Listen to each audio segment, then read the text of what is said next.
This original WSRE presentation is made possible by viewers like you. Thank you.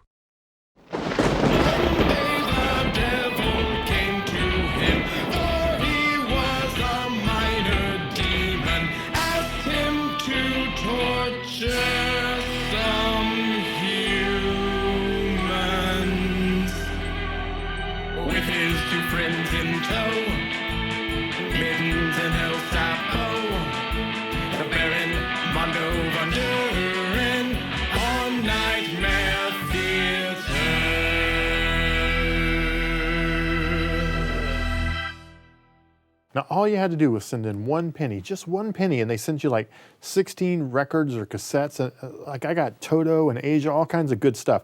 Then once a month, they'd send you a card featuring their selection of the month. Now, if you didn't decline it quickly enough, they automatically sent the selection to you, which you had to pay for, plus, get this, an astonishingly high shipping and handling cost. See, that's where they got you. It was truly a great con, and I wish I'd have thought of it. You'd start out with like the Velvet Underground or something really cool, and you'd wind up with the collected works of Leif Garrett because you'd forget to mail that card back. It was the perfect scam. Oh, no, hold on, we're on. Hello and welcome once again to Nightmare Theater. I'm your host, the Baron Mondo Von Doren, and with me as always is Mittens the Werewolf. Mittens and I were just discussing brilliant flim-flams as we await the perfect victim for any confidence man, El Sapo de Tempesto, to arrive with tonight's movie. I'm not sure where he could be. He should be here any time now. Hey, boss. Hey, guys.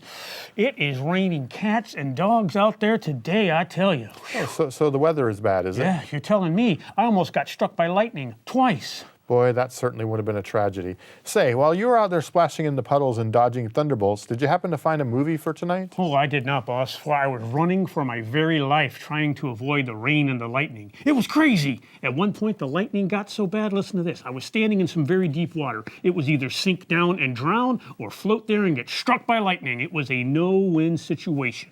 Oh, trust me, if you were struck by lightning, there would be winners. Me and the viewers, lots of winners. I wouldn't call that a no-win situation. Boss, you happen to be looking at the only manservant to beat the no-win scenario at manservant school. Yeah, okay, I saw that movie too. McCoy said that to Savick. But hey, how about instead of quoting movies, we actually show one? Do you have a movie for tonight? No, I did not, but I did find this wedged in a storm drain. I think it's another chapter of Radar Men from the Moon. Can you show it while I run and find the movie? Sapo, I've noticed a pattern here. You never seem to have a film ready. It's not my fault, boss. It's like someone has put a hex on me or something. Bad things always seem to happen to me. Listen, bad things happen to everyone. It's like how you happened to me. I was fine, and then I met you, and boom, I was hexed. But it seems like bad things happen to me more than anyone else, boss. I gotta say, you bring a lot of this on yourself. I still swear someone has put the hoodoo on me. I'm sure many, many people have placed hexes or curses or whammies or whatever on you, and who can blame them? But at least you could have a movie ready. You could always plan ahead, couldn't you?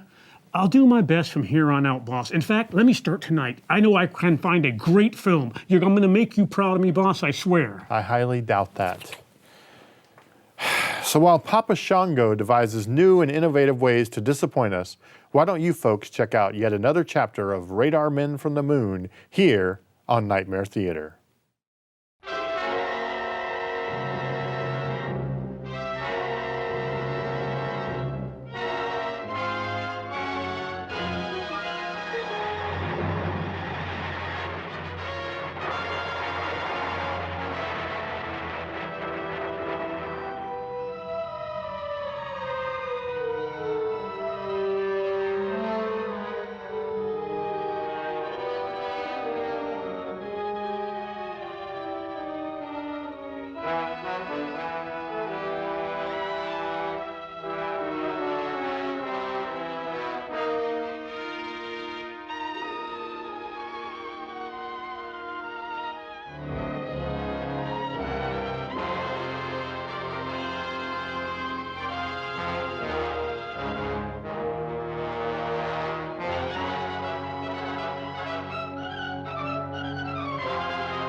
You missed!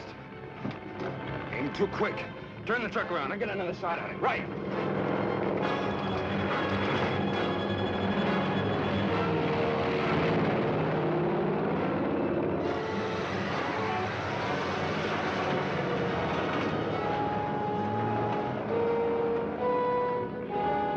They're getting set for another shot at us. Get going.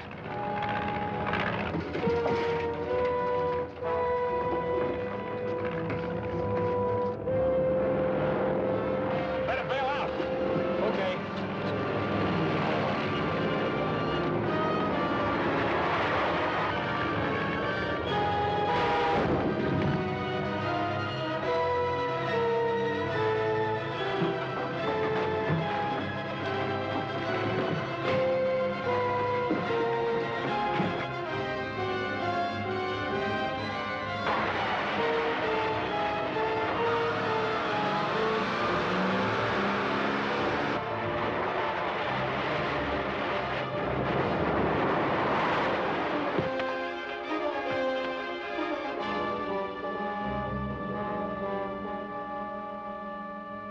It's going to be a serious problem organizing any system of defense against those ray guns. It's practically impossible unless we build ray guns of our own. We can't do that without lunarium as a base for the atom reaction. That's right. So if it meets with your approval, I'll make another trip to the moon and try to get a supply of lunarium. Do you think you can do it? I'm not sure, but it's worth trying. Anything is better than sitting here like tin ducks in a shooting gallery. I heartily agree. If you're willing to make the attempt, you can certainly have permission. How soon can you start? Right away. The rocket ship is all fueled and ready. Joan, phone Hank and tell him to get the jets warmed up. We leave right away. I want to get started before there's any chance of the news leaking out, so Reddick won't be laying for us when we get there.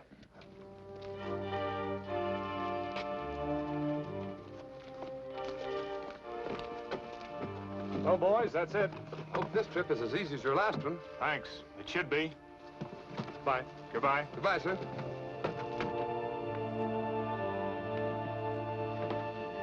Hiya, folks. Here we go again. Hello, Hank.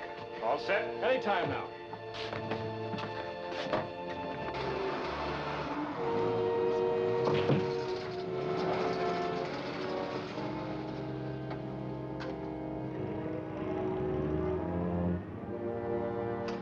Safety belts fastened. Fire pilot jets. Fire main jets.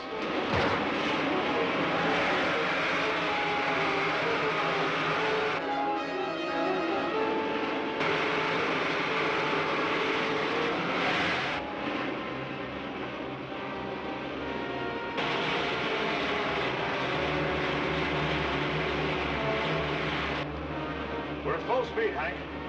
Set a course for the moon. Right.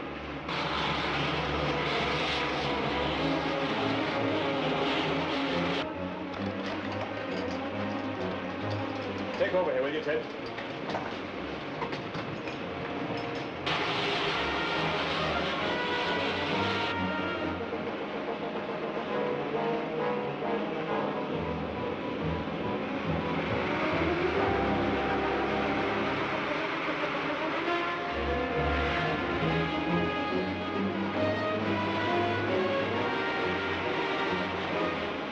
We're just about here.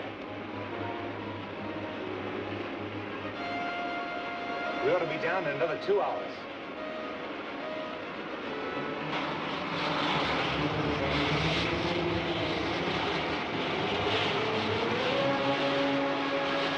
I can see the city now. We don't want to get too close, so swing west, Hank, and head for that same canyon. Okay.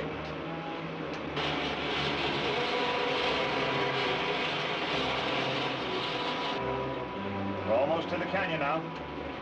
Okay, I'll take her down.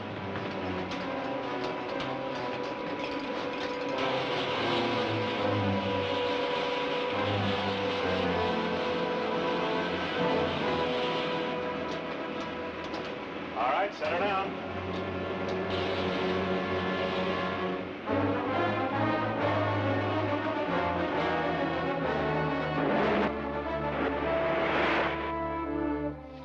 You sure you don't want me to go along? No, not this time. This is just a scouting trip to try to find where they keep the lunarium. How do you expect to do that? Well, if I'm lucky, I'll be able to capture one of the moon men and get some information out of him.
want me to cut off your air again? No. No. Where is the lunarium stored? I will tell you. Think I'll pass? Sure, you'll pass all right if that joker told the truth. He wasn't in any position to lie very well. No, it's just lucky I picked up one of the men who guard the lunarium. If we're going to get there in time for you to take his place, we better hurry.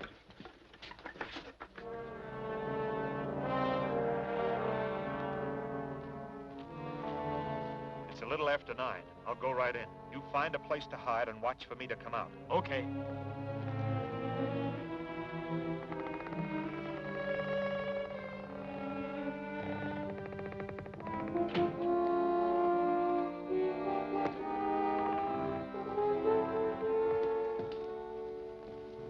About time you got here. I was delayed.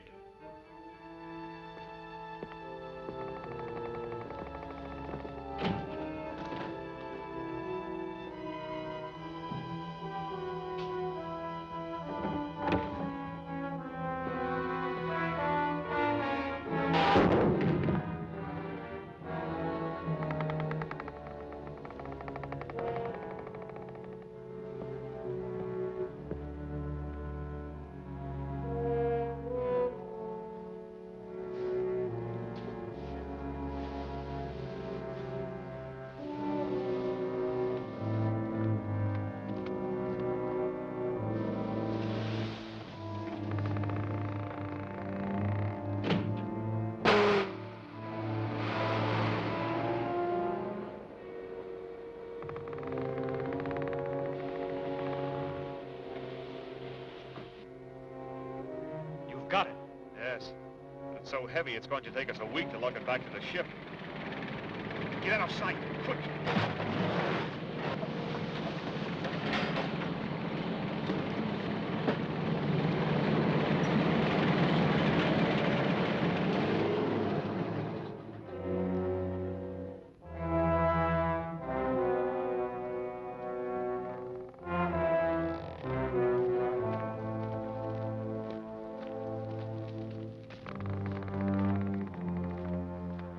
Come on.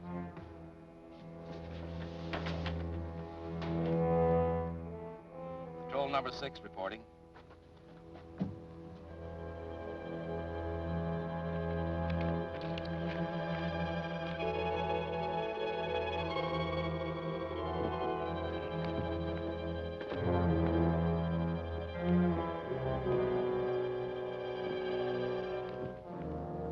That is all. Very well.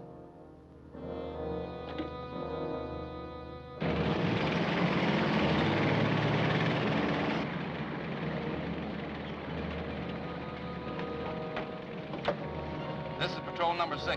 Somebody stole my car. Send another one quickly.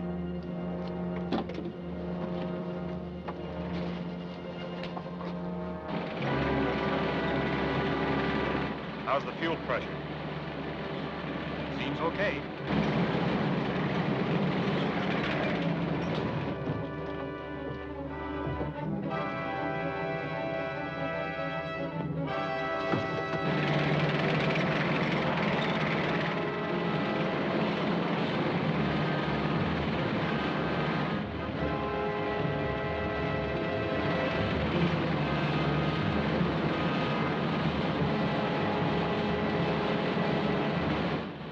Make all the speed you can.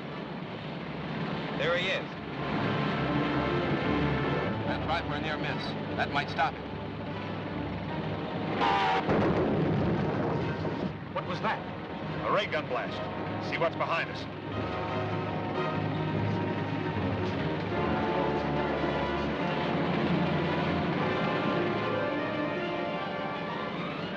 There's another car chasing us. We better use our gun.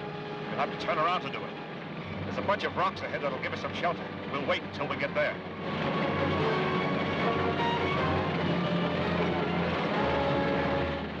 He's heading for some rocks. We'll have to stop him.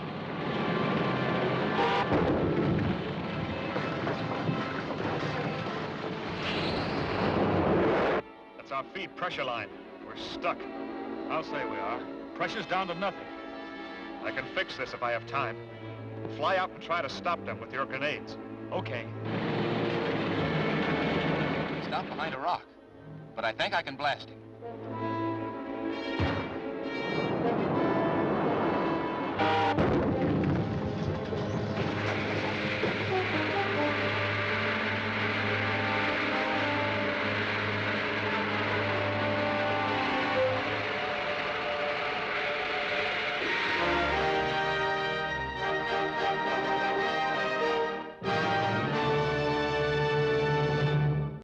I know it's doubtful, but I hope you enjoyed that. We're, of course, still waiting for El Sapo to return with tonight's movie. There's no way of knowing where he's gone or what could have happened to him. He's probably saw a leaf floating in a drainage flow and chased it into a sewer again. Hey, boss. Hey, Mittens.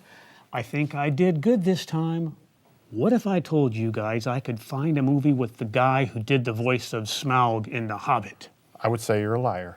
A lazy, shiftless liar. There's no way you found a movie starring Benedict Cumberbatch in our vaults. Oh, no, not that guy. The other Hobbit movie. What other one? You mean that old Rankin Bass Hobbit cartoon? Oh, yes. Richard Boone. He played Smaug in the 1977 animated TV version of The Hobbit. And we have a movie with him in it, according to the label on the can. Wait, you mean the Richard Boone? Yep. Well, actually, Richard Boone was a pretty good actor. I mean, he's no Jim Neighbors, but he's not bad. He was in a lot of Westerns. You know what? I'm actually in the mood for a good Western. What movie did you get? The Alamo? No. Big Jake? No. The Shootist? Nope, and that was your last guess. I got this one. I Bury the Living. This is no Western. This film came out in 1958 and was directed by Albert Brand. Not ringing any bells with that name, boss.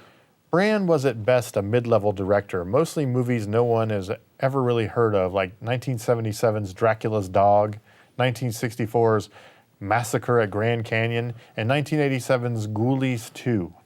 I can't say I've heard of any of those movies, boss. Well, few people can.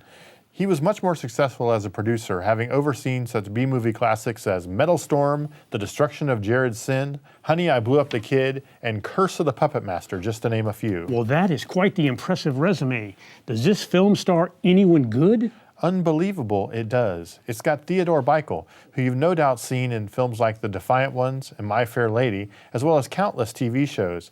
It also stars Herbert Anderson, who is best known as the dad on the Dennis the Menace TV show. Wow, those guys are great. This could be the best movie we have ever shown. Herbert Anderson is great in everything. No, he isn't. I'm guessing you've never even heard of him until I told you his name. Don't try to dance your way out of this one, monkey boy. You've once again saddled us with a very bad movie. Well, tell me this. Is there anyone in this movie worth our time? Anyone at all? Well, it's got Howard Smith. You'll know him when you see him. He's got a face that suggests someone upstairs has a very, very odd sense of humor. It also stars veteran character actor Glenn Vernon in an uncredited role. Some of you might recognize him from So I Married an Axe Murderer, and he also played a character called Grandpa Hillbilly on The Ben Stiller Show once. And that's about it. So without further ado, let's get into the 1958 train wreck, I Bury the Living, here on Nightmare Theater.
Welcome to the Immortal Hills.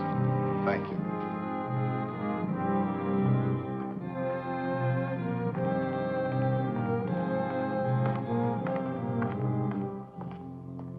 So, by way of making you feel right at home, Bobby, Mr. Chairman. Come along, sir. After you. This is your place now, you know.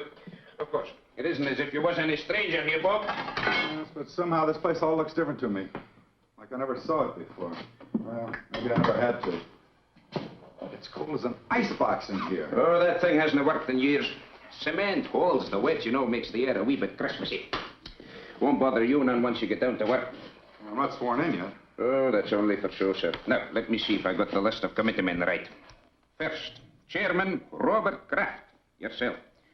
Mr. Honiger, Treasurer, your Uncle George, Secretary, and of course Mr. Trowbridge and Mr. Bates, making 5 in all, right? Right.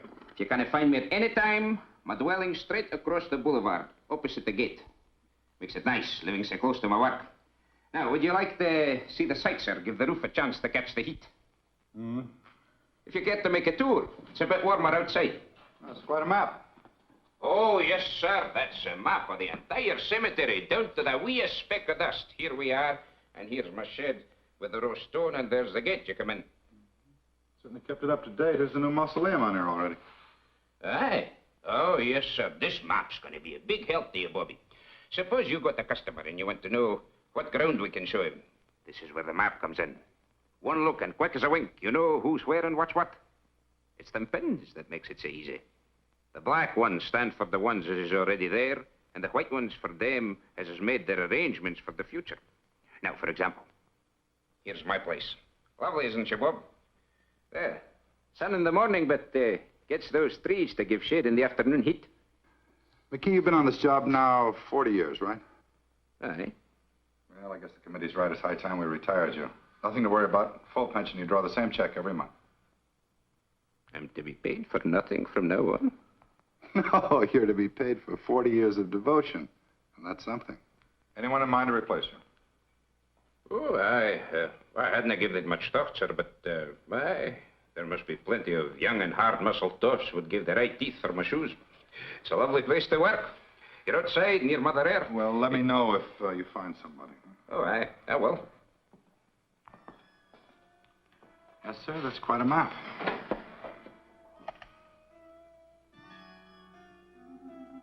Pardon me, sir. I just wanted to show you where we keep this in case of emergencies. No need to worry, though. We haven't had none yet.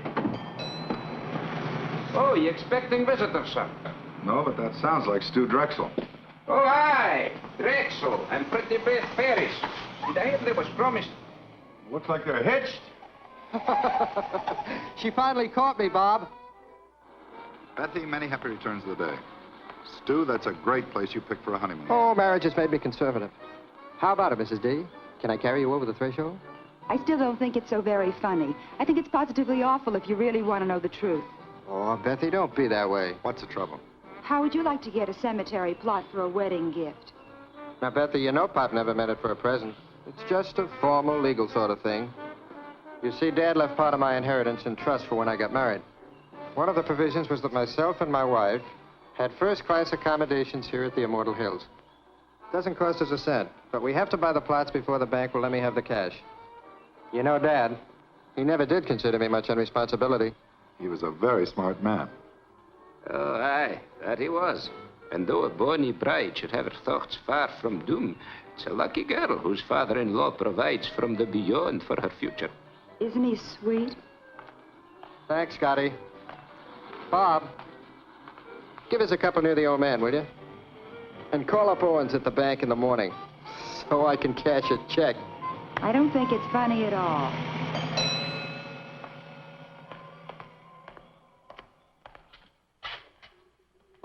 From the last administration, sir. Folks get a wee bit rocky when they come out here sometimes. Best to be prepared. Down the hatch.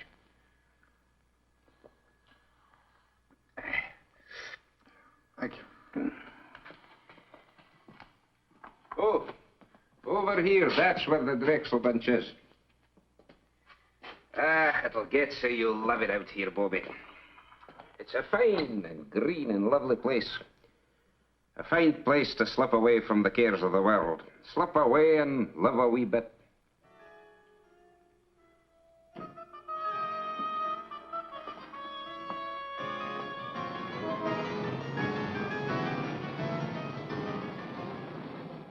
As retiring chairman of the Immortal Hills Cemetery Management Committee, George, I haven't got... it is now my very great pleasure to announce the appointment of Robert Kraft President of Kraft's department. Now, George, don't shush me. You railroaded me into this. Now, wait a minute, Bob. It's your turn. Last year was his turn. The year before it was mine. Nobody refuses to take the chairmanship. Pardon us, Henry. President of Kraft's department store. Why? Nobody ever has. It's just not done, son. Well, can you give me one good reason why I should take over the management of a whole big cemetery when I'm up to my neck in my own business? As retired... Hold it. Of course I can. Tradition. Particularly for us Crafts. You always harp on dignity, honor, prestige. Well, how do you think we got it? Because your great-grandfather, your grandfather, and your father served on every community project, board, and committee that was ever created. They served for free, but they did it for business. That's what a fine family has to do in this town. And you can't refuse to do it without losing a lot of respect from our customers. And another thing, it's just not done. Well, pass me over till next year. I'm up to my ears. Bob, do you realize you're talking about only a few hours a month at the most? McKee, the caretaker, handles everything. All you do is show up once a week and sign the checks. It's getting late. George, proceed, Henry. Raise your right hand. Well, what about Bill Honegger? Raise your right hand. Do you, Robert Kraft, swear to discharge the duties and responsibilities of this office faithfully and completely to the utmost of your abilities? I do. Congratulations, Bob. Thanks, Mrs. Trowbridge. Thank you, Uncle George. Okay, Miss Lane, you can put through his calls now. Thank you, Mr. Watson. I'll ring him for you now. Hello. There's a guy named Watson on the phone. Says it's urgent. Do you know him? Of Olds and Watson? Olds and Watson, you know. Oh, the Undertaker's swell. Hello. Well, thank you very much, Mr. Watson. I'll do the best job I can. Yes, sir. Oh, you're kidding. Well, sir, don't worry about it. I'll take care of it myself. I'll be there within an hour. Yes, sir. Thank you. Well, what about this ad? I have to wait. I'm sorry. Well, now, call McKee. You don't have to go up there every time. This is different. Somebody prominent? Stu Drexel and his wife. Stu and Betsy. No.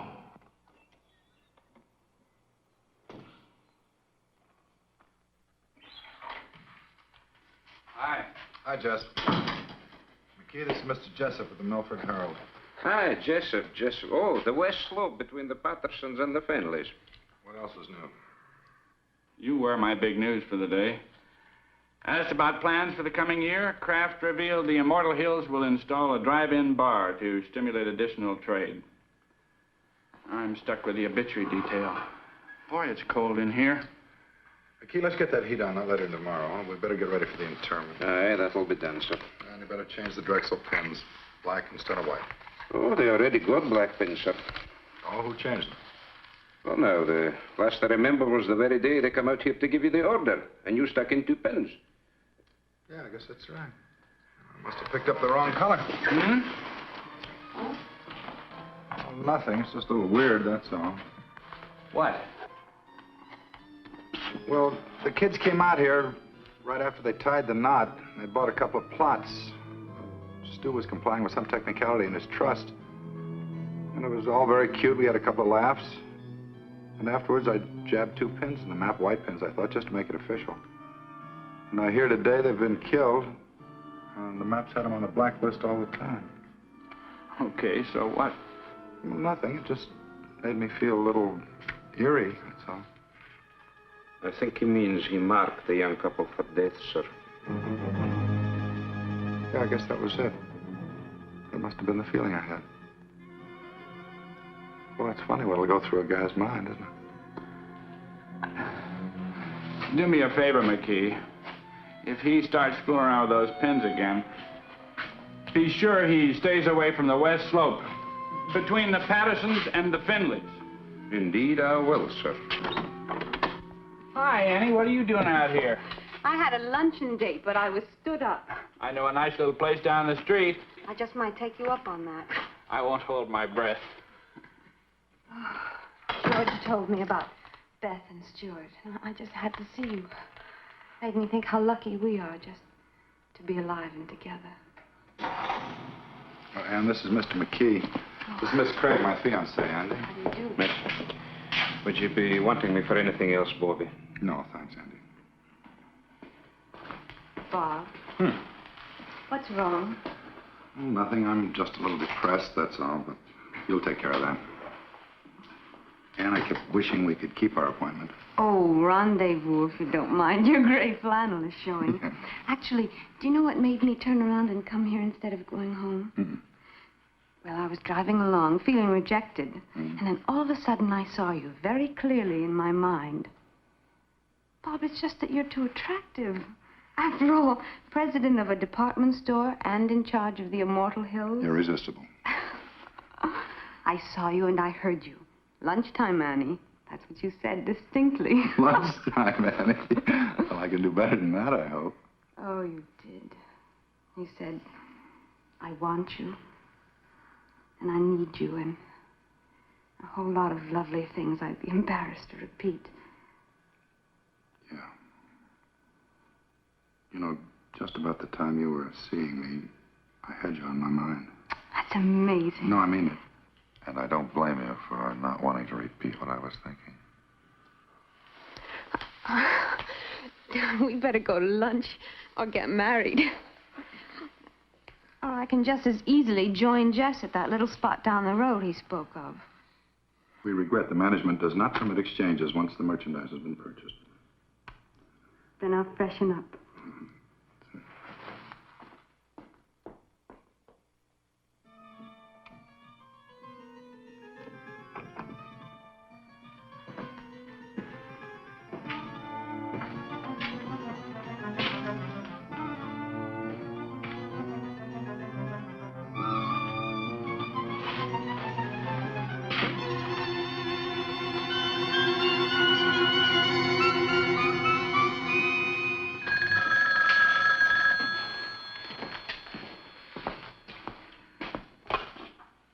Immortal Hills Craft. Hi, Carl. No, terrible. No, I'm sorry. The funeral's been confined to the immediate family. Yeah, all right, Carl. I'll see you later.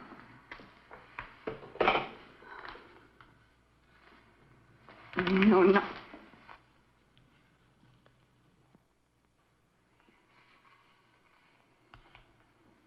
Yeah, you're right. What? You're right. We are lucky to be alive and be with each other. Come on.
Hello and welcome back to those of you still with us.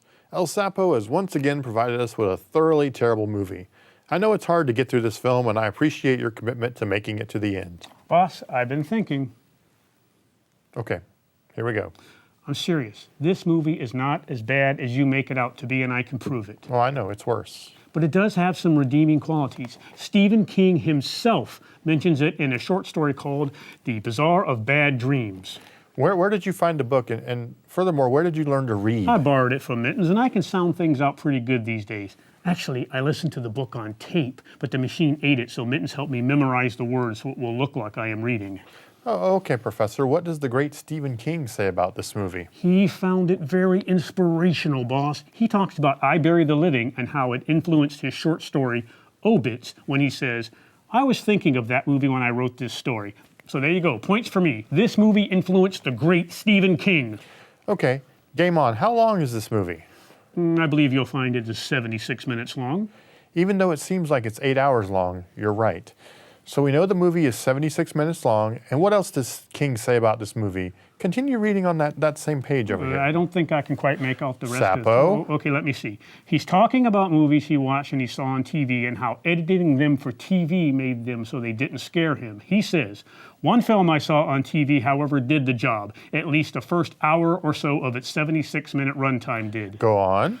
This is a word I can't pronounce. The denouement wrecked the whole thing, and to this day, I wish someone would remake it and carry it to its hair-raising premise right there through the end. That film has perhaps the best horror movie title of all time, I Bury the Living. So, the very source you quote to defend the movie actually says he wishes someone would remake the movie and make it better. You see, Sapo, it's just a bad movie, and it's only going to get worse. Just admit it, you've brought us a very bad movie.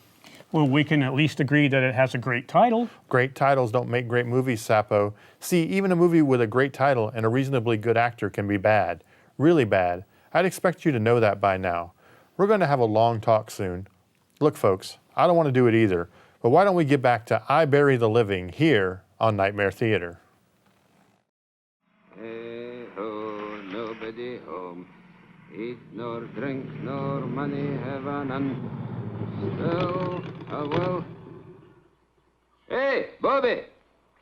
Be happy. Hey ho. Ah, I picked the Strexel stone for glass. Fine and rich and swirly. I'm a granite man myself. Bobby! Bobby, I've got a surprise. Found your replacement. Oh, well, no, not yet. But I'm scouting the countryside. This is far sweeter.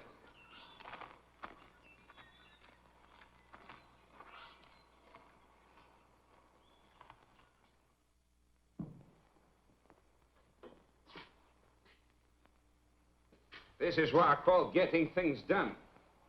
Okay, you should have been an executive.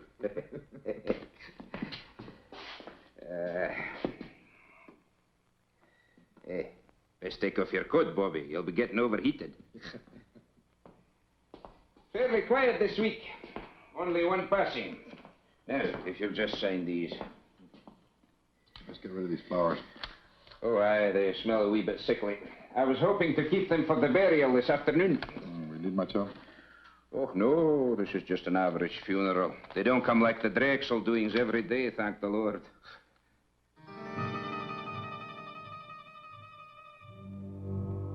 McKee, this bill for W. Isham. What's it for? Well, he's the lad for this afternoon, Bobby. Oh, no need to look so sad. Willisham was the same age lad as me. Oh, there's something I've been meaning to tell you. Mighty queer it strikes me, Bob. I went to the map just after we got the news. They changed Willisham's pin to black. It was already black. Looks like there might be something creepy up with that map. Changing pen colors without human assistance, no less. I changed Mr. Isham's pin, Andy. But, Bob, you haven't been here since he died. Just look, please. I know, I changed his pin before he died, not after. Jess, it's Bob Kraft. Can you come over here right away? No, I'm at the cemetery. That map's nothing but an old piece of paper hanging on the wall. All you do when you stick pins in it is to make holes in the paper. White pins, black pins, safety pins. It doesn't make any difference, see? Well, look, it's unfortunate that it worked out this way, but coincidence is a part of everyday life. Some are funny, some are pretty odd, but this one isn't even good enough to make the back page of the shopping news. That's all it is, Bob, coincidence. Yeah. You're right, Jess. Thanks. That's okay. Sometime when I've tied on a real headbender, you can do the same for me. What's your trouble? Well, Nothing, but I've been through all this before. The grass, and the quiet, and that sound. I never knew what it was. It's the sound of a name being cut into a headstone. Yeah, I've heard of people who thought they'd been through the same bit before in their dreams. I think it's even happened to me. What would you say if I told you this happens to me regularly? Ever since I was a child. Sometimes as often as every other week. I'd say you were sensitive or exaggerating. Third floor sportswear, 9280 gross. Compared to 8500 as the same date last year. Basement sportswear.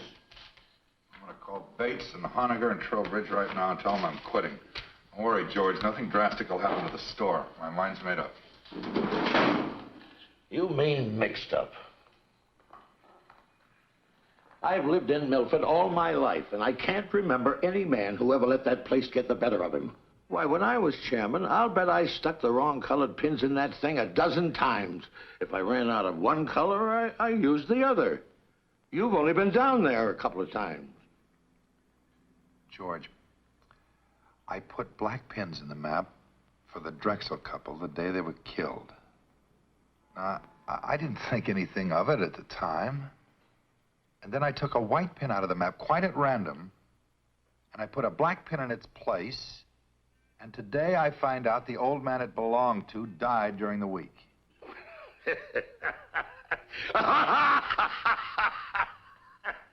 Bob, that's terrible. For heaven's sake, Bob, everybody loves a ghost story. Where's your sense of humor? You don't really believe that stuff you're telling me, do you? No. But I still think I may be learning something about myself.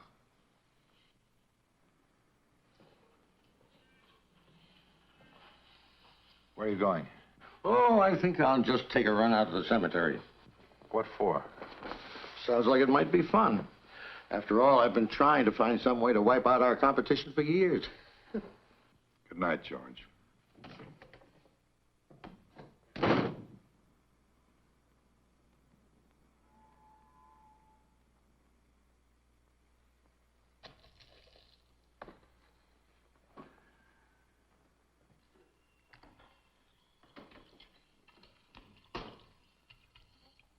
Want to take my car?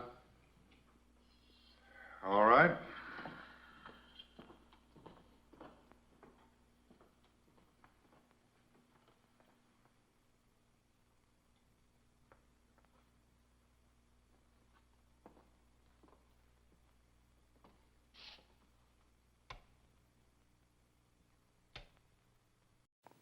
Hello and welcome back to Nightmare Theater. This is some film, isn't it?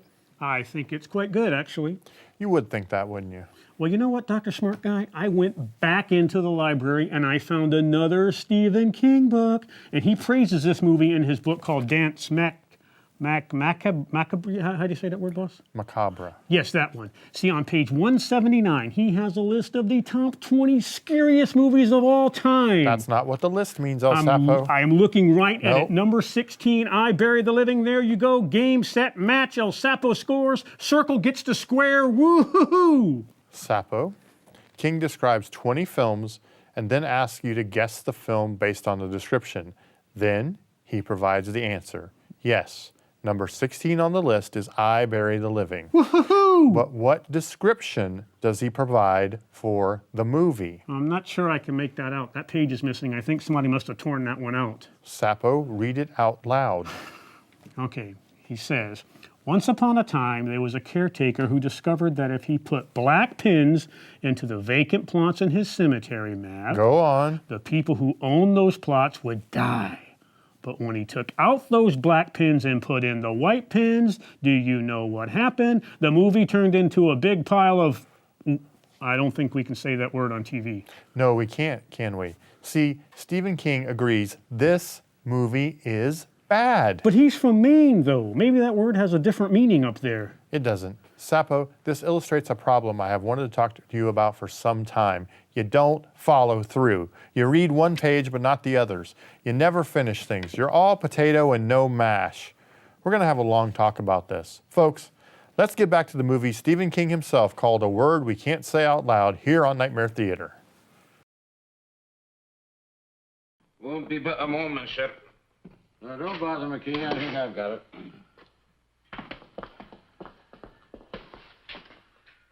Oh, that'll be all, McKee. Is everything all right, Bobby? We'll see you later, Andy. Well, the place hasn't changed a bit since I was chairman. A few more pins in the map. Black ones. White ones, too. Sit down and relax, Bob. I think I can get this whole thing cleared up for you. What are you going to do? I'm going to convince you that there's nothing out here for you to worry about. George, let's forget this. Bob, I said I'm just going to convince you. Well, George, suppose you took Henry Trowbridge's white pin out and put a black one in its place, and tomorrow morning he turned up dead. It's not a chance. Well, I know not a chance, but suppose by some weird coincidence it happened. Now, it's happened to me 3 times already. I deal strictly in facts, son. I don't go for this coincidence bunk. But if Henry Trowbridge even looks a little peaky tomorrow, you can resign and I'll back you up. Now, Henry Trowbridge, let me see if I remember. George, I just mentioned Henry as an example. Now, you're not going to use him. Well, Henry's as good a choice as anybody, considering he directly preceded you as committee chairman. Wait a minute, George. You better let me put the pin in. If you do the honors and nothing happens, it won't be quite as conclusive. By all means, let's not diverge from the established pattern. But I'll have you know I was no slouch when it came to pinning the tail on the donkey when I was a kid. No reflection on Henry. Go ahead, Bob.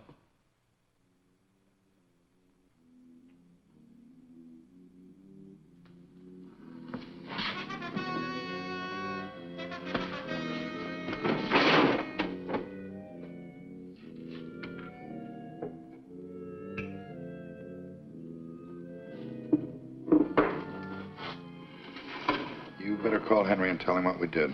He'd only think we were kidding. No, he'd believe you. Then he'd call my physician, and he'd reserve a nice quiet room for me at Providence Hospital. Let's keep this quiet, my boy. Henry can't complain. After all, if his term had run a week or so longer, he might be having the willies instead of you.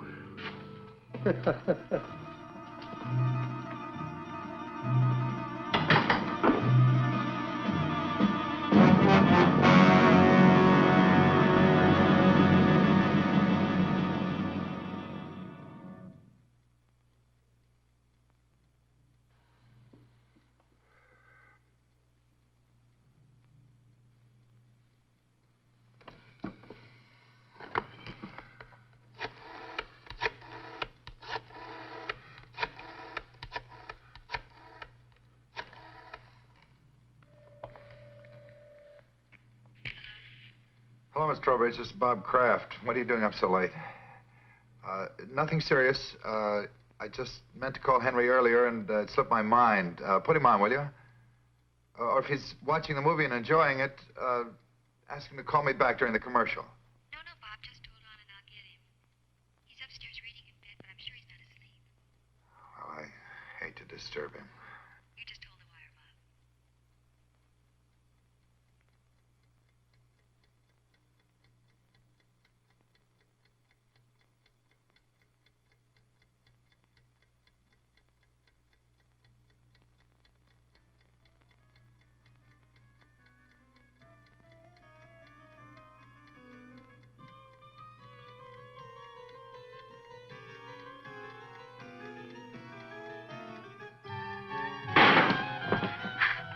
Hello, Henry?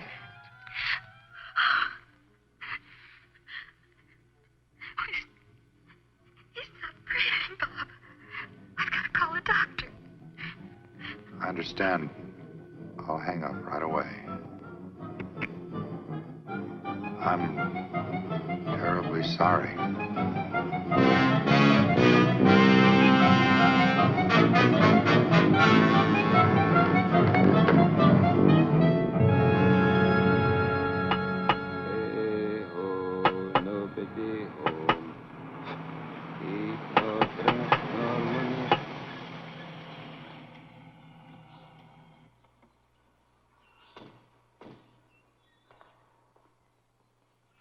Wait here. This won't take long. Morning. How do you do, sir?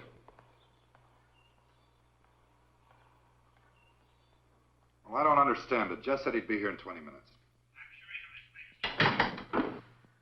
Lieutenant Claiborne? So that's it, huh? Sure big enough.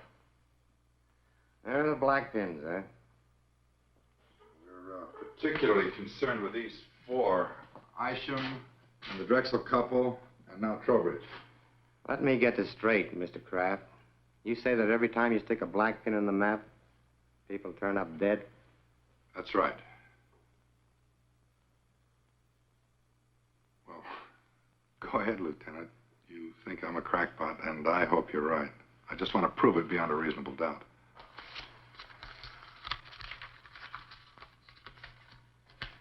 Stewart and Elizabeth Drexel, DOA, Emergency Receiving Hospital, result of highway collision. William Isham, cause of death, cerebral hemorrhage. Henry Trowbridge, coronary thrombosis. Well, the rule is this. Where no evidence of homicide exists on initial investigation, the matter will be dropped. Investigated and found nothing. Sorry. Jessup? What's new, or should I say real? Nothing like murder, if that's what you're after. I'm sorry Bob saw fit to disturb you, Lieutenant. No harm done. What do you make of it, Jess? I keep telling him it's just coincidence. Yeah. If I were you, Mr. Kraft, I'd take a week or two off. Take it easy. You'll forget all about it. If you're going to use the story, kindly refrain from mentioning my name. I know. Lieutenant Claiborne, with an E on the end.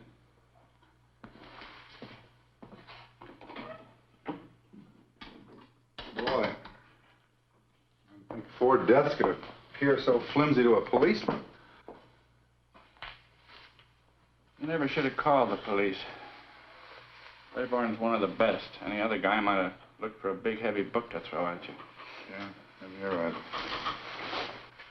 On the other hand, maybe that thing's dangerous. Really dangerous. Or maybe the element of danger is in a man.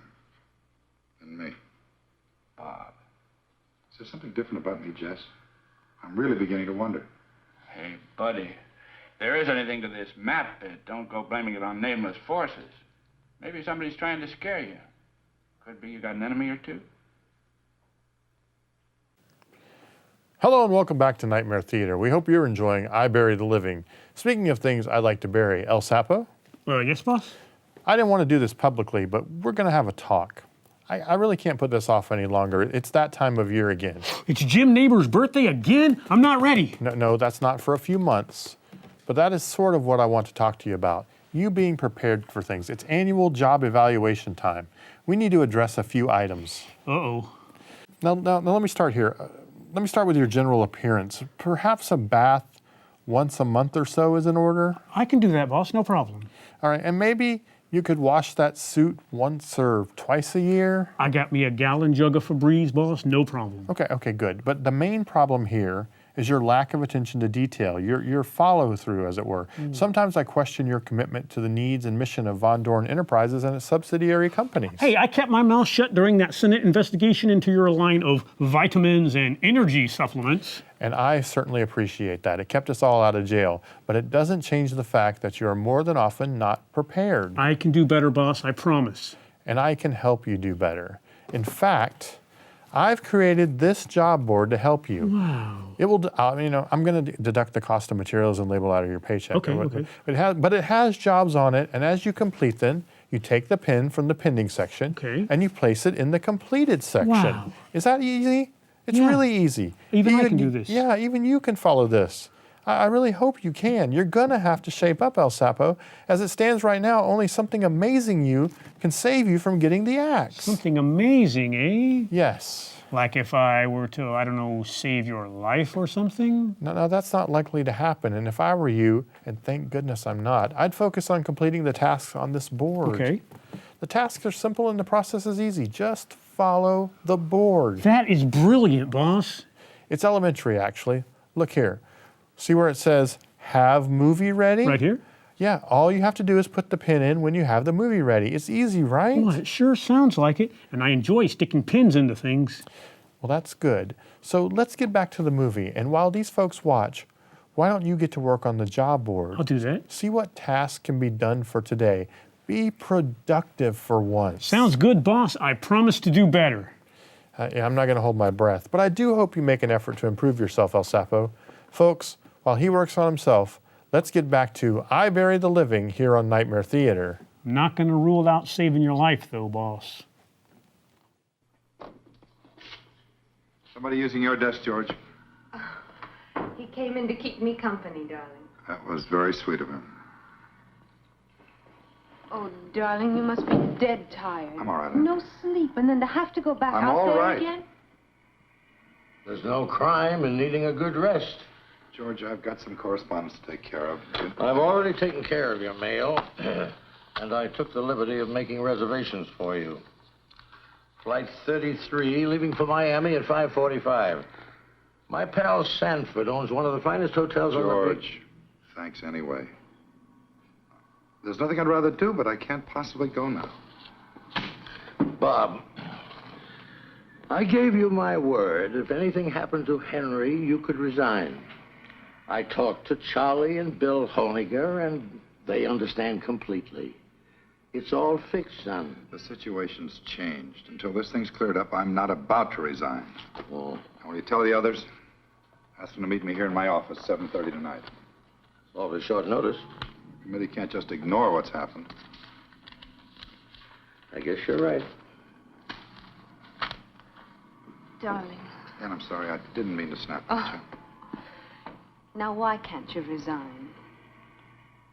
Well, because possibly something real, unreal, I don't know, is waiting to kill one of us every time I jab a black pin into that map. Bob, if you're talking about Henry Trowbridge, the poor man died of a heart attack. Heart disease is the country's #1 killer.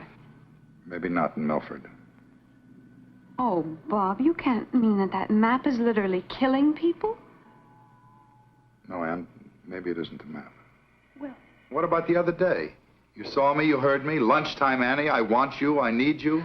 Bob, I was obviously trying to bring a little romance into our very dull and dismal lives. No, Ann, don't try to deny it. I now. do deny it. Bob, I love you. I'm not in any sort of occult thrall to you. Hey, can't you take a joke?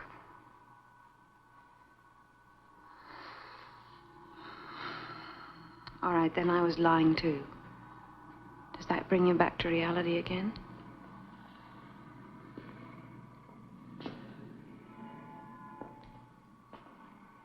Bob, I think we better take advantage of those plane tickets. George's Mr. Sanford's could be best man. The offer's awfully attractive. I love you so much. And if you're going to cry, do it someplace else.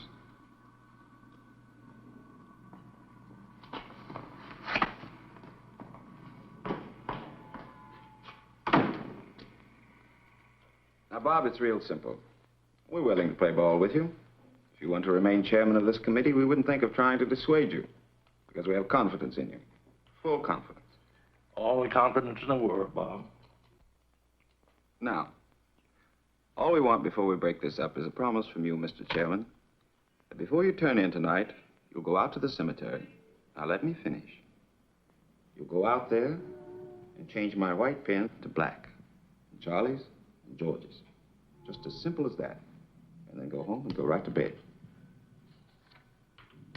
No, sir. You're not the committee, Bob. You're only our chairman, with the duty to carry out the will of the majority. We feel that you should do as Bill said, because it'll put an end to this business once and for all. Otherwise, we'll do the resigning right here and now. Well, let me sleep on it. Let's all sleep on it. I don't think you people realize what might be involved here. Motion defeated. Tonight. Well, your devotion to the principle of majority rule moves me deeply. Okay. And good night.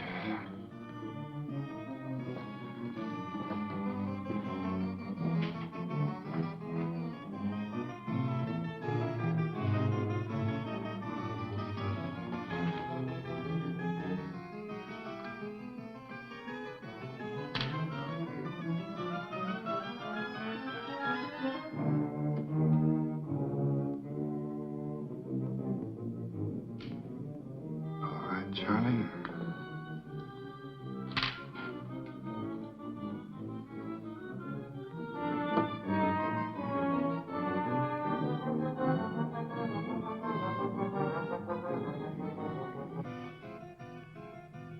Here goes nothing, Uncle George.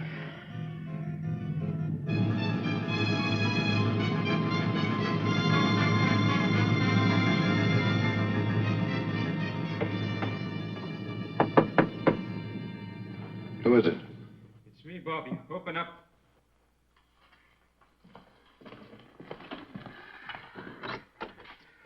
I seen your car lights from my window driving through the gate, so I come running. You needn't have bothered McKee. You put in a full day already, and I'll see you tomorrow. No. Bobby, please. Bobby, listen. When you locked and bolted this place, I said to myself, now there's a man who knows his business.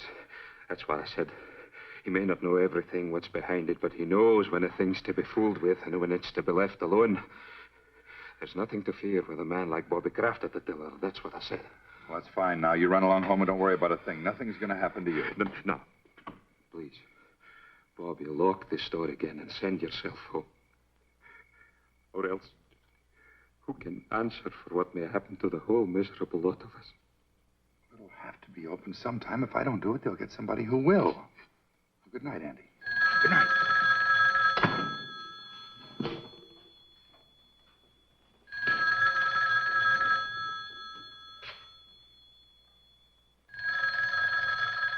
Andy, go home.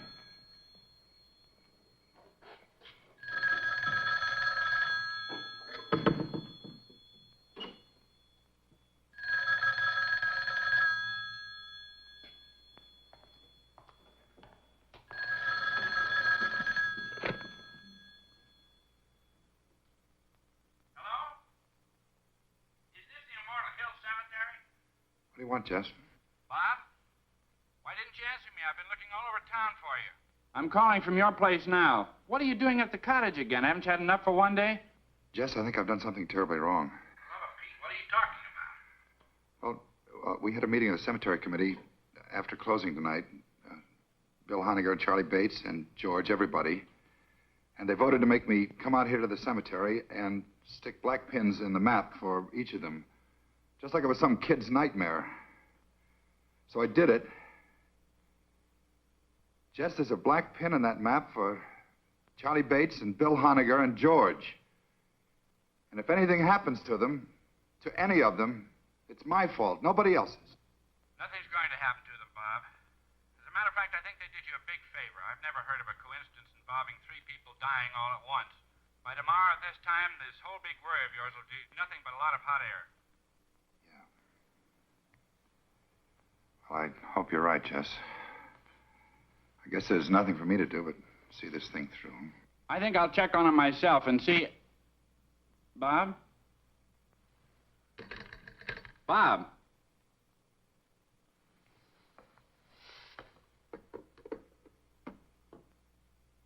Honegger, Bates, and George.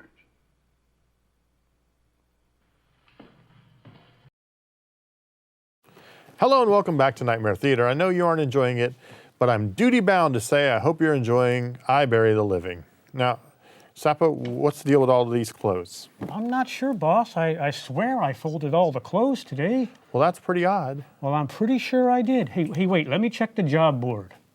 Yep. This section has a pin in it. I guess after I folded all the laundry up, someone came behind me and unfolded it and made it dirty again. Now, you wouldn't be just changing pins on the board, would you? Oh, what? No, not me, boss. I'd never do that. It's just odd. The pin has clearly been moved as if someone thought moving the pin would suddenly make the job finished. Wow, we have a mystery on our hands. Mittens, did you unfold all these clothes? Well, maybe it was that weird guy from downstairs. Maybe he came up here and shuffled everything around. I'm stumped. I guess it's just one of those things. Wow. So how's the movie going? Did the Army heed the elves' warning and respond to the UFO onslaught in time? What are you even talking about? Well, see, I was so busy working and doing my chores that I didn't have time to follow the movie. In fact, I've been working so hard, I forgot what movie we were showing tonight. It's something about a ghost on a train, right? No, it's not about a ghost on a train. I don't like to call anyone a liar, El Sapo, but if the shoe fits... Shoes? I just checked the job board and I'm not supposed to shine your shoes for another few days. Okay, listen, I'm going to give you the benefit of the doubt. You say you did the laundry, yet clearly the laundry hasn't been done. Stranger things have happened, and strange things always tend to happen whenever you're around. Now, I can't hide it. I'm disappointed, but I hope you're taking this job board in the spirit in which it was intended. Anyway, let's get back to I Bury the Living here on Nightmare Theater.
Lieutenant Claiborne, please. Homicide. This is Homicide, Sergeant Greer. Lieutenant Claiborne, please. Not here. Can I take a message? Sergeant, this is Bob Kraft, Kraft's department store. Oh, sure. Oh, wait a second. Wait a second, I'll check. Mr. Kraft, are you calling on police matters or just something personal? Well, it's a little bit of both, Sergeant. Drive at Adams 1311. Thank you.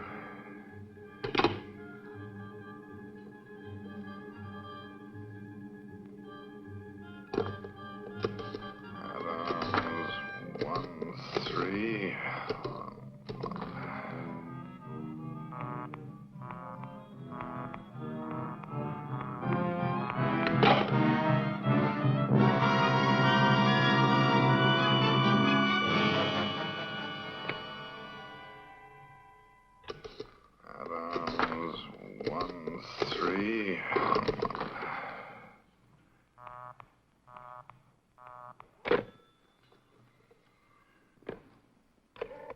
Adams 1311.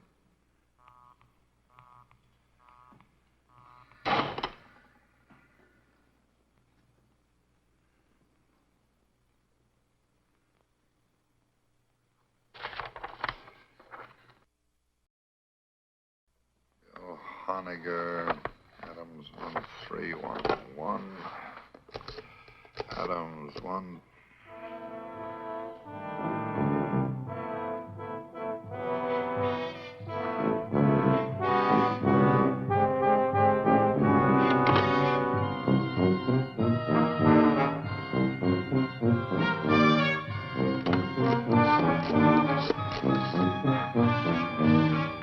Give me a homicide. Yes, sir. What was that? This is Bob Kraft speaking. I can't get through to that Adams number. Oh? Claiborne's at that number, and it's imperative that I speak to him right now. Well, sir, just a second, sir. I think he's reporting in and on the line. They've been trying to get you, but your line's been busy. Hang up and I'll call you back right away.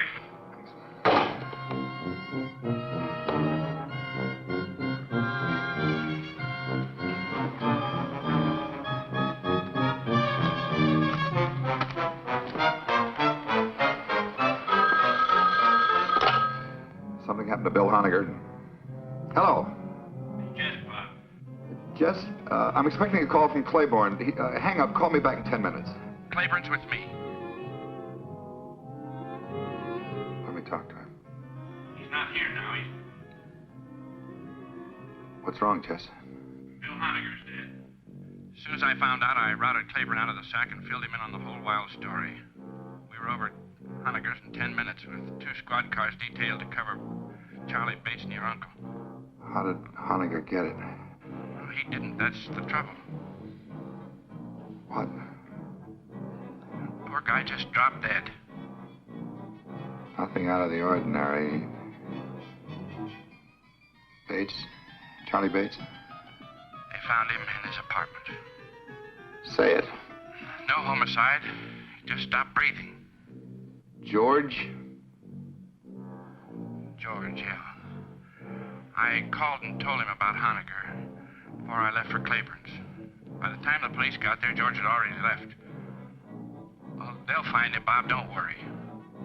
I'll be waiting for word about George. Let me know.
See, you followed our wishes to the letter. Come on. I'll drive you home before you catch pneumonia. You 3 men made a terrible contribution to this town tonight, whether you meant to or not. I'm not going anywhere, Uncle George. I'm staying right here. Well, I'll admit that what was Charlie and Bill going so suddenly. Charlie and Bill and Henry and Isham and Beth and Stu. Stop looking at the map.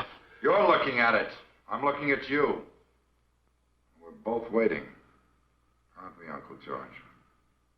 Waiting to see if you escape. Escape dying? Nobody escapes that, my boy. The only question is how long. The only question is, does a man die in his own time or in the maps? So far, everyone's been forced to conform to its schedule. Everyone but you.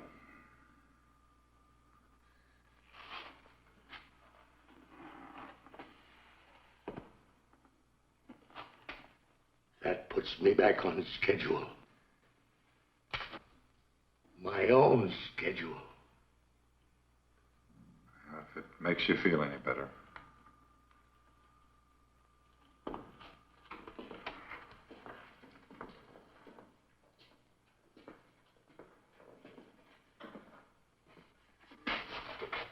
Let me tell you something. From now on, if you want to see me, you're going to have to come down to the store. I won't make another special trip on your account. The next time I see you, George, we'll both be right here.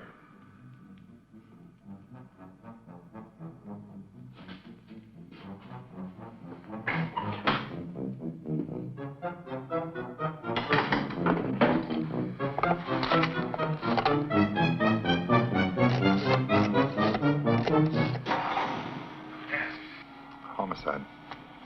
Homicide. This is Robert Kraft out at Immortal Hills. Hayborn speaking. Lieutenant, my uncle just left here. I think under the circumstances, the least you can do is put a man on to watch over him, no matter how ridiculous the situation seems to you. Thanks a lot, Mr. Kraft. We'll take care of it right away.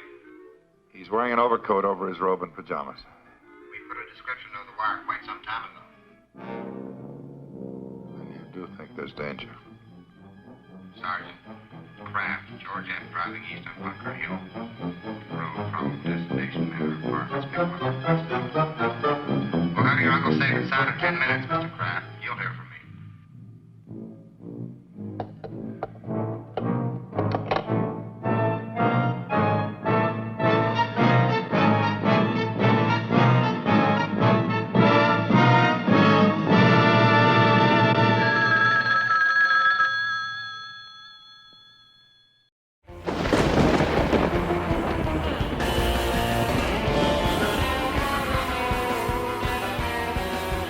Okay, tell me again. Well, see, his name was Mort. Just a little and he was bit. from the There planet definitely Orc. is way out. room And he for showed up Leo. on Happy Days Happy first. Days first. But he used to sit on his head, and Don't people let thought him that. never let go. Oh, see, you thought it was funny. Oh, I It's did not really think that it was funny. fun. Oh, hello, everyone, and welcome back. We're once again here in the sub basement of the television studio with the mysterious curator, and he's brought us another item from the amazing Merrill Movie Museum for us to look at tonight. So what do we have tonight, sir? So I have a very cool piece of movie history. This is something that you definitely usually don't see if you aren't involved in actually making the movie. This is a call sheet. A call sheet is what they use on the set to show when everybody's got to be, where they've got to be, and when they've got to be there. He just yells when he needs me. Right. But when there's more than 3 people in a show, they need to keep track of everybody. So this is a call sheet for the movie Lifeboat, directed by Alfred Hitchcock in 1943. It's starring Tallulah Bankhead. And so this was a document for a particular day of filming. It was August 14th, 1943. For everybody that needed to be on the set, that needed to be there. It's been framed with a lobby card for the film. And even more interestingly, signed by the director himself, Alfred Hitchcock. Wow. So this is a piece of cinematic history. Absolutely. So this would have been used actually on set, and this is directly from Hitchcock's hands, basically. Right.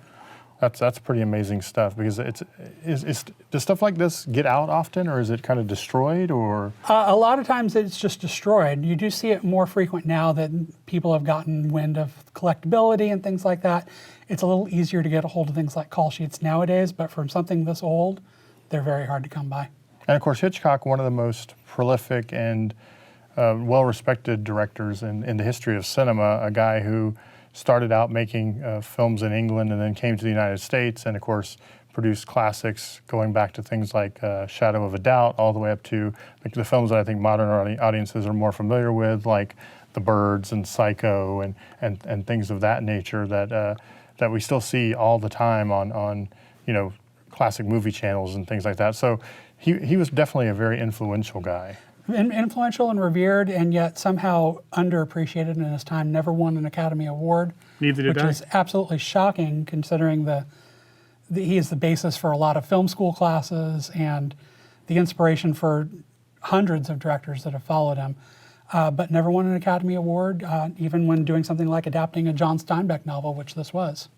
And this was sort of out of the ordinary for him.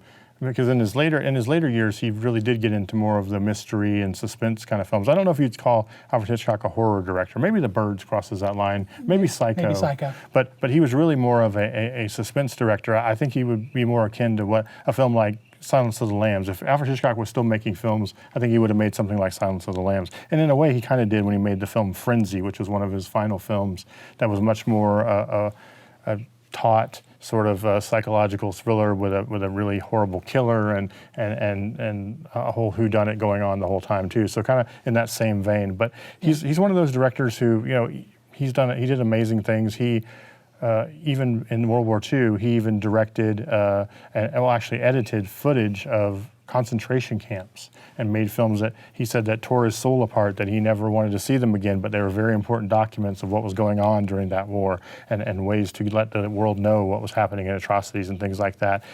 You know, and of course he was also a TV star. A lot of people forget that. He had Alfred Hitchcock Presents, which was the television show that he hosted, and he, you know, appeared in every episode doing an intro at the beginning. And it's also interesting because Psycho was a movie that was basically a challenge to himself. He said, I have this TV crew, I have these sets.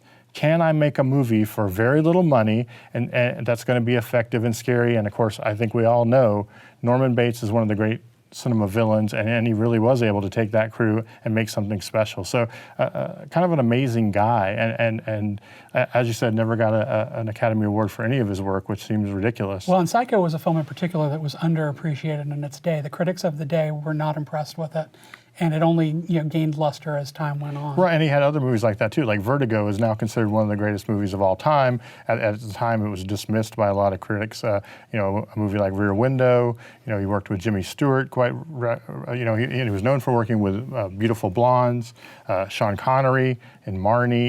You know, he just worked with a lot of different actors and a lot of different folks. North by Northwest, of course, another of his films. So you can't talk about great film and not talk about a guy like Alfred Hitchcock.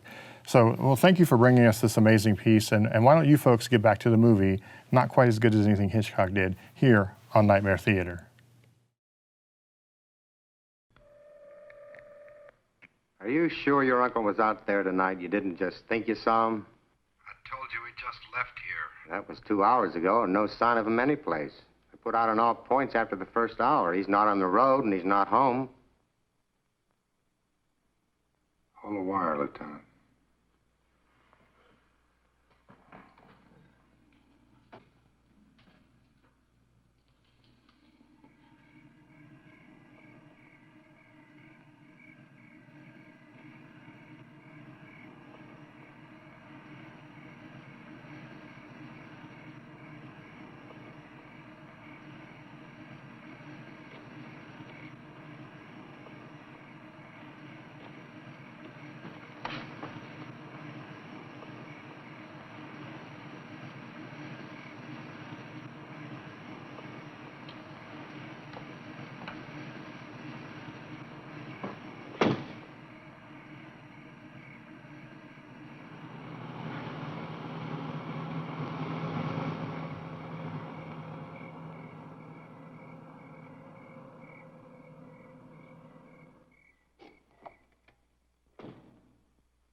You better come out, Lieutenant.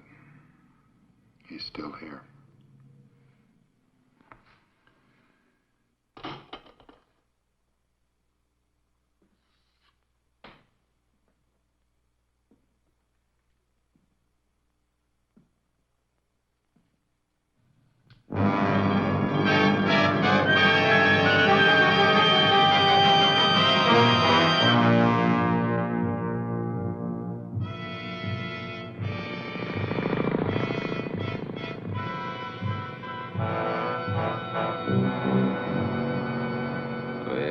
All the day, Randall, my son, where have you been all the day? Andy! Someone, I've been out hunting, mother, I've been out hunting, mother.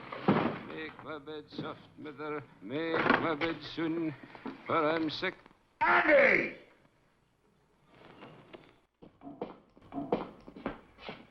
Vicky, I'm going to burn that stuff in the greenhouse if this heater doesn't work by tonight. Bobby, it took a whole lifetime of collecting for me to get the whole caboodle here. And see here, you haven't even touched your food. Man, you got to eat if you want to keep above the ground.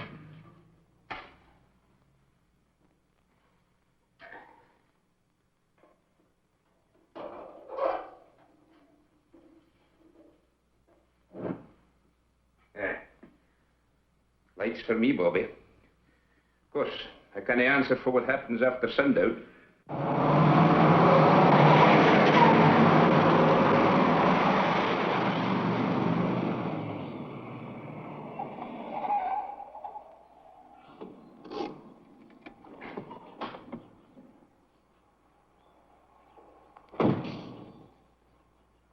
Better wait in the car.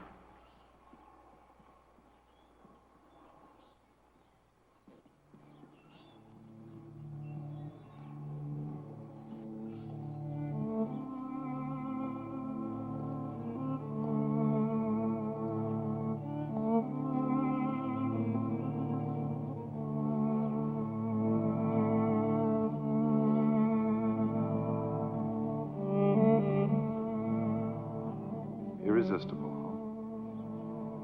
Aren't I crazy? Completely. I'll never change, I'm afraid. Annie, I'll see you later. Bob, please. I take it back. What? That day in the car, I did see you and I did hear you. I really did. I should never have denied it. It's all right, Annie. I'll see you later.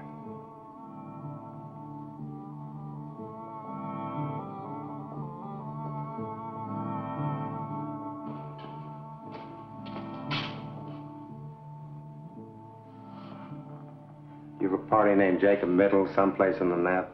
M-I-T-T-E-L. William Porter? Sure. You know him? Yeah. We contact the French designers through Middle. Matter of fact, he's in Paris now. Better strike him out. Jenny? Go ahead.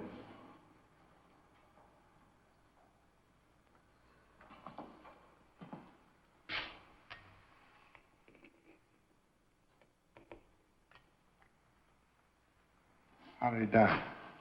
He isn't dead. At least not yet.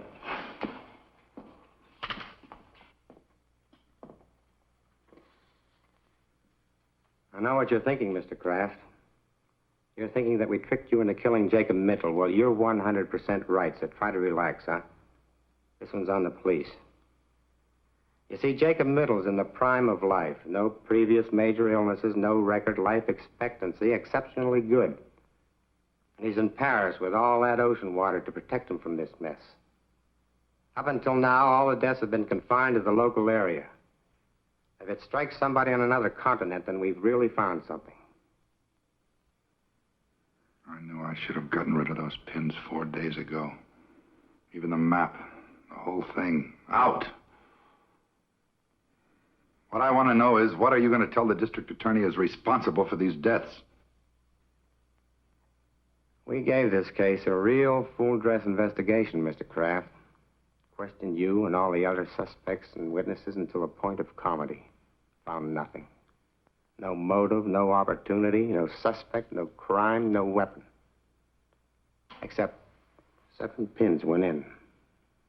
And the 7 people died, not 1, 7. Who put in those pins? You did, all 7. Other chairmen and so on have been putting pins in that map for years, and nothing happened. But with me, it isn't impossible for a certain kind of man to be endowed with powers that nobody'd ever dream he could have. A lot of scientists claim that. Maps and pins can't kill alone. The power of a human brain has to be behind them. Like in the Indies, I guess, those voodoo dolls you hear about. Witch doctor sticks pins in the thing until the guy in question is jinxed into dying. Of course, I know he didn't mean to kill anybody.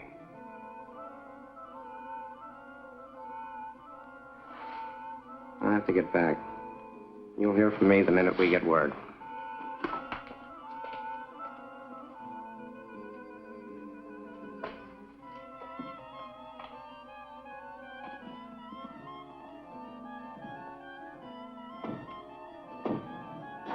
I think I'd best be running along, too.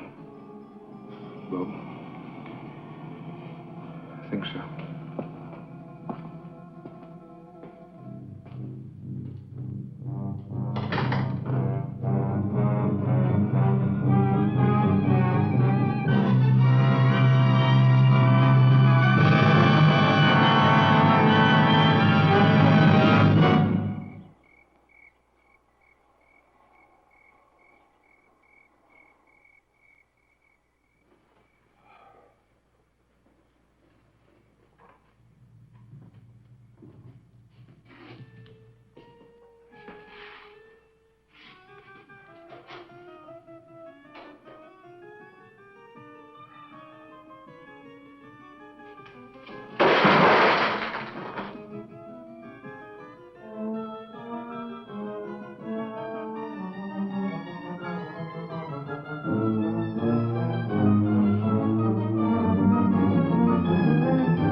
Destroyed them. Something in me killed them. Something in me.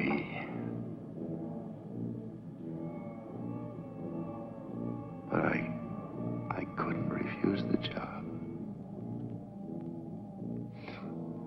Not a man with my reasoning power.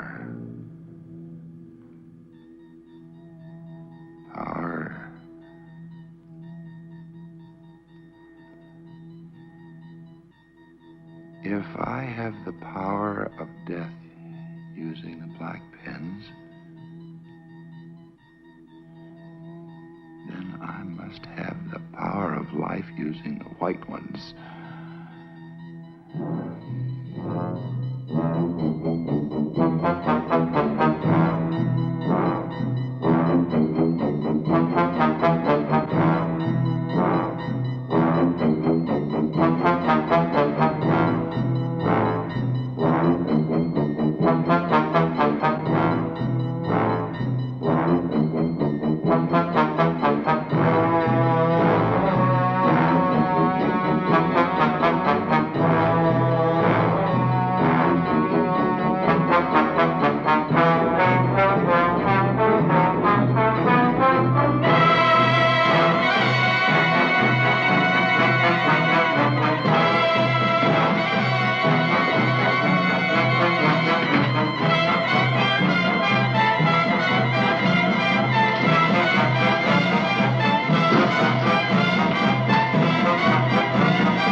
Welcome back to Nightmare Theater. I mean, I'd like to take this opportunity to apologize once again for tonight's movie.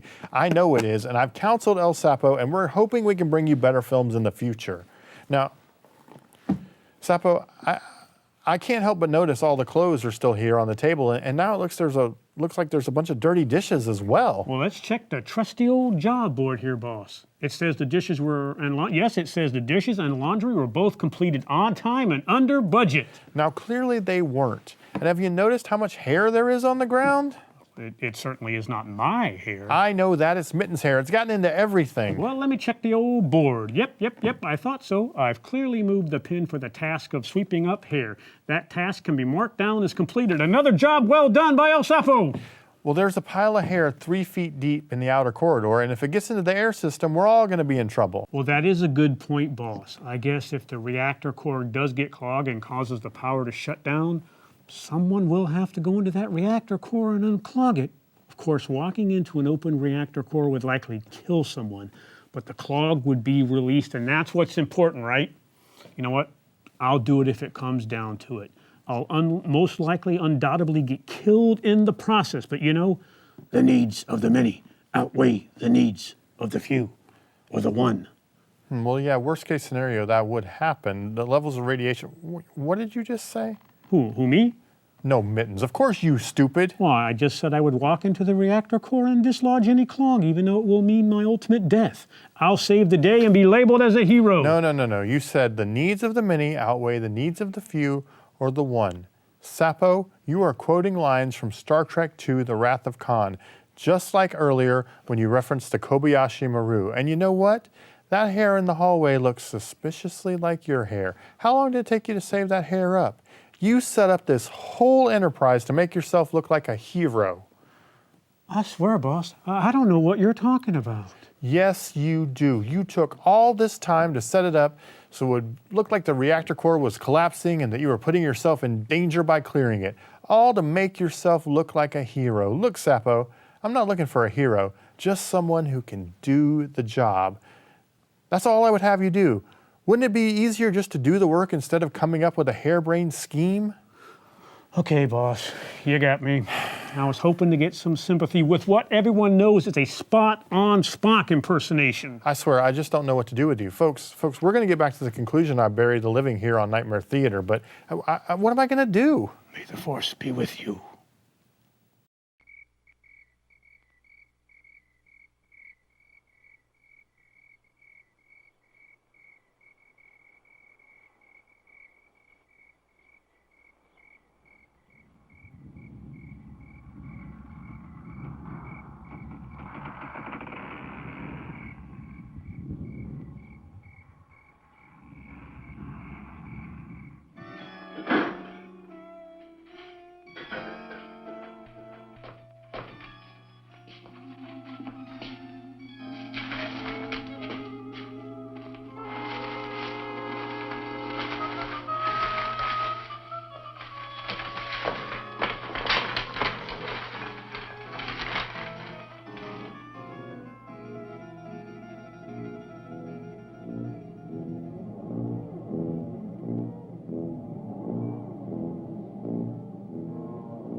This is the cemetery, that's right. This is Rosamund Middle. Rosamond, I don't... Yes? Can't you hear me? This is Rosamund Middle. Jay's wife. Rosamond, yes. Just received a cable, Bob. Can't you hear me? He just received a cable from Paris, France. That's right. I'll read it again. Regret, Jacob W. Middle died in Hotel Royale. Body awaits disposition. Signed American Embassy, Paris, France. He died there. Died in Paris, France. Died. Jacob W. Middle. Impossible.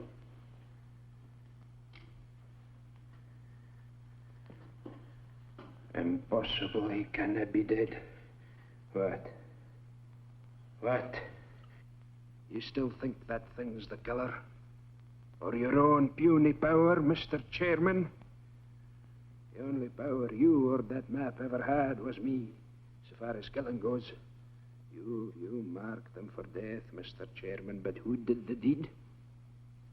Andrew McKee. Oh, Andy. Why? You and your high and mighty committee, turning out a man with 40 years of service on the grounds. 40 years. I told you, Andy, a full pension. It isn't cash what keeps a man going, lad.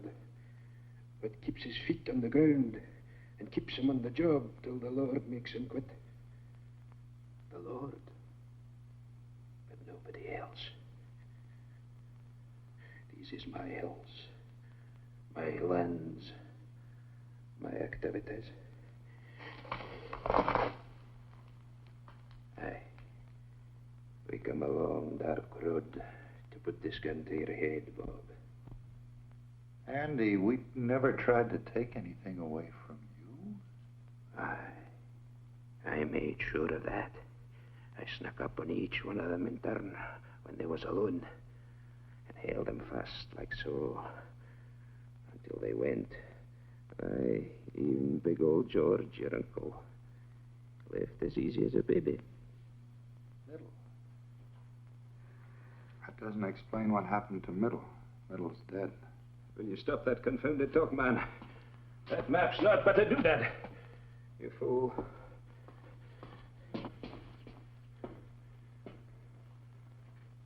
There is nothing to fear here.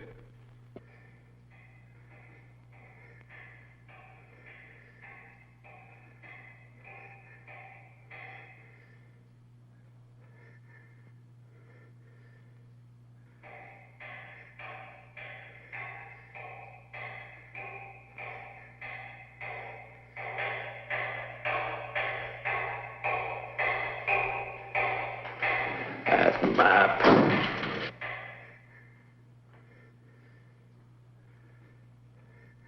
Andy, talk about something else, quick.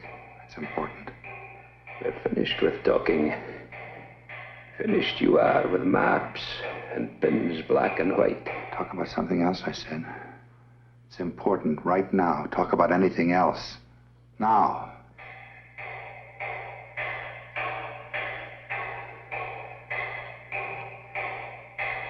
Why?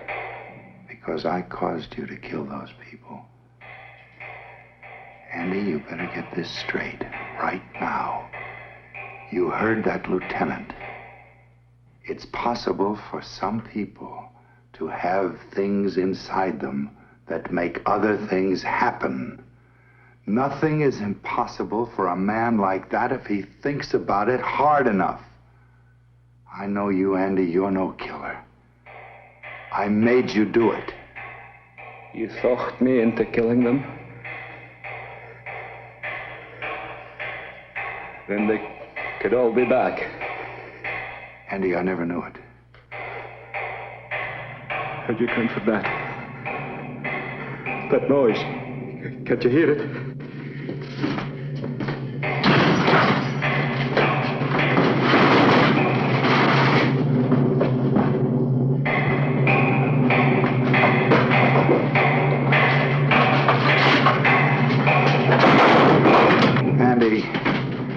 stop. There's nobody.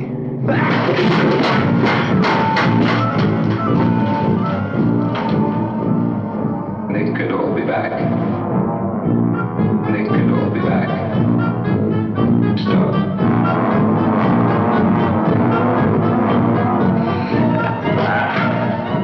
Don't let them take me, sir. Go away. You should have sent in the white men's for me.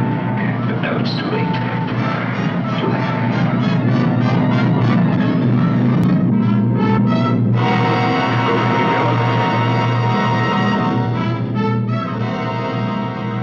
Little fight.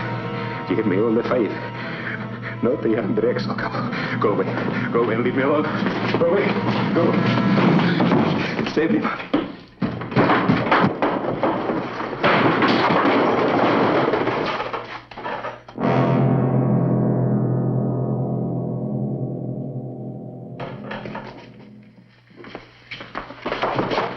He's dead, Lieutenant.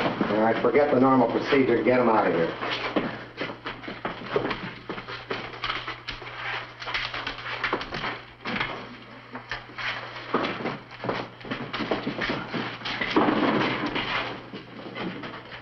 Exhibit A. He really didn't need it. They died of fright first, just like he did. You're forgetting about those 7 trips to the mausoleum, Lieutenant. 7 bodies, 7 trips. They helped. Lieutenant, Jacob Middle died in Paris. Well, that was a plant, Mr. Kraft. Middle's all right. Sorry we had to put you through this, but it was the best way to make McKee come out in the open. Mrs. Middle stayed up all night at headquarters, waiting for us to call in. Our radio car is posted just outside. We signaled her to phone you and tell you that lie about her husband. Am I getting through to you, Mr. Kraft?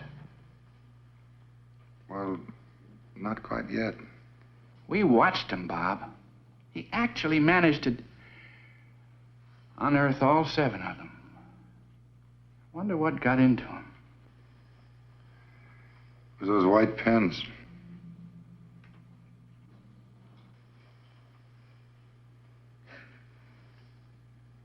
It was.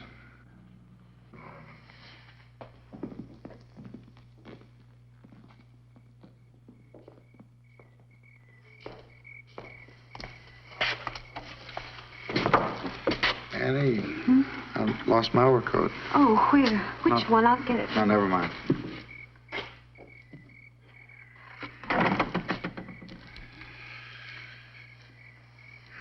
I think I can find it myself.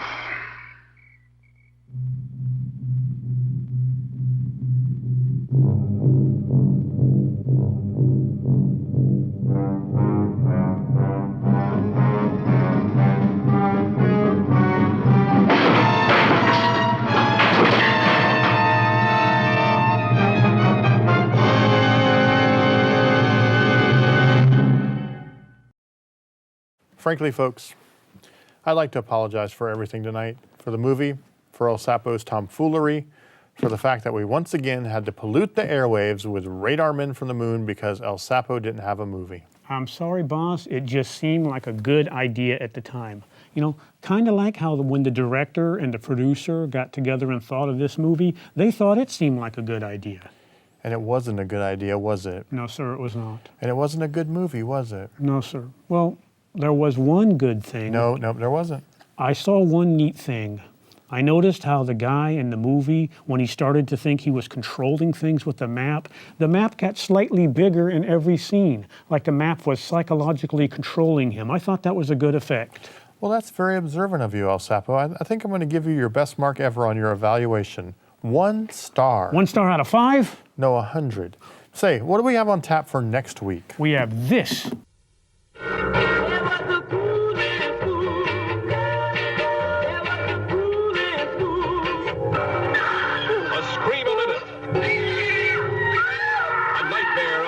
Horrors. Unbelievable until you see it with your own horror-stricken eyes. Since I've been here, I've been trying to capture a wolf to extract his glands. Now tell me, Professor, have you ever experimented on yourself?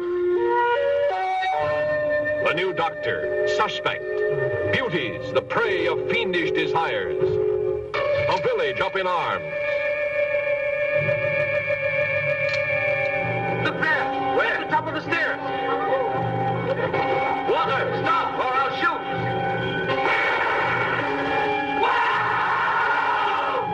A Nervorama shocker!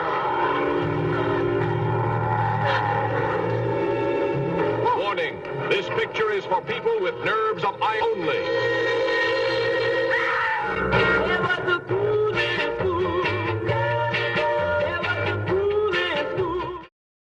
Well, kiss that 1 star goodbye, sir. We've got to sign off now, folks. Sapo has mountains of hair to clean up and lots of laundry to do, and frankly, I could use a nice long nap. So until next time, may all your dreams be nightmares.